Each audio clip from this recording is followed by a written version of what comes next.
Alright guys, welcome to another Take 5. I'm fucking Dave. We're gonna pull 5 horror DVDs out of this tote here, and I'm gonna have 5 minutes to talk about them. So let's get with the first one. The Voices, good first pick. It's a horror comedy, more comedy with horror elements, but I love Ryan Reynolds. He's one of my favorite actors because he can do comedy, he can do horror, he can do drama, he can do literally anything, and he's sexy as hell, and he was Deadpool. There was no one else that could be Deadpool.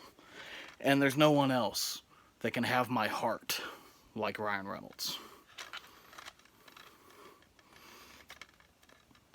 Oh, sorry, my wife watches this, never mind. Anyway, The Voices, it's funny, sad moments, and one of the best endings I've ever seen, so definitely recommend it. The Puppetmaster, this is actually the first 9 movies, so this is all that there was at the time. Now they've had a couple more, from the first one to Axis of Evil.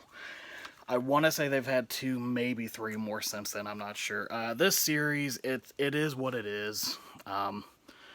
Cheap puppets, fun time, some shitty sequels. Really, the first handful are the best. The rest, if you got nothing else to do, but Puppetmaster, I love. When Full Moon actually tries. Not like nowadays, but when Full Moon used to try. Fun times. When people are having fun making the movies, you can tell because you're having fun while watching them. Warm Bodies. I should hate this. It's like the Twilight of zombie movies, but it's a comedy, a rom-com, rom-com, something. I should really hate this, but it's funny. The actors do a really good job in it. Fuck, I should hate this. You know, I don't feel bad about liking a lot of movies, because I love crap. I don't care. But this isn't crap. It's good. I should fucking hate it, but for some reason I don't. Alright.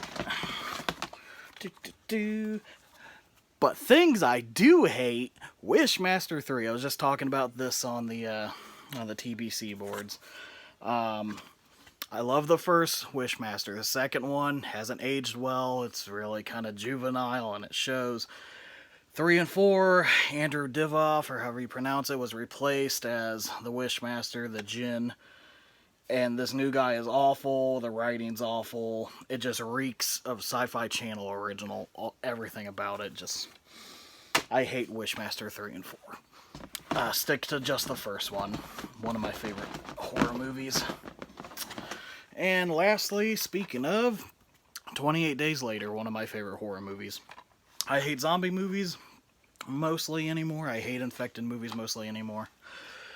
This was the last one that I really truly loved. Cillian Murphy, however you want to pronounce it. I'm terrible with names, I'm sorry.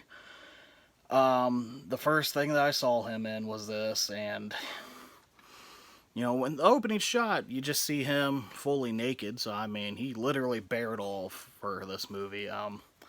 I like the first half more than the second half. The second half has grown on me the more times that I've watched it. But just an amazing movie and it looks so cheap, and that's because it was so cheap, but it just kind of adds to the realism, and I could gush about this. I could gush about this forever. The sequel, if I pull it out, we'll talk about that later, but we'll just stop there. Cillian Murphy's dong is a good place to stop on. Oh my. Anyway. Alright guys, that was Take 5. Thanks for watching. On to the next one.